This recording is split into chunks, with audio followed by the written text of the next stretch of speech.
Now I've got to cut out this little piece of tile right here, or vinyl square right here. This is part of the original I just went right over the top of. So this I'll use, it's really handy tool. It's got a Dremel with a diamond blade on it. Really easy to make a cut in there, cut in there. Let's get that out of there. Let's see how this goes.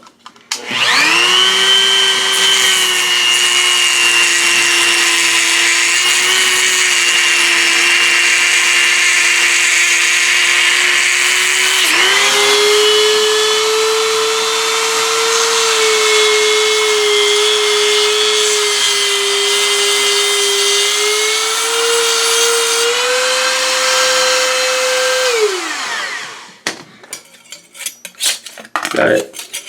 Piece of cake.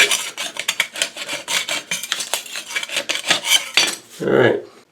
Now I got those vinyl squares under that vanity. So all I gotta do now is paint the little bit the right side and left side. I'm done with this task.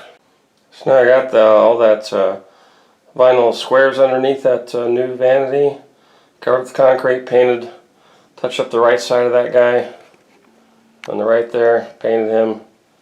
And then there's a little bit of touch up on the left, so this temporary repair is all done.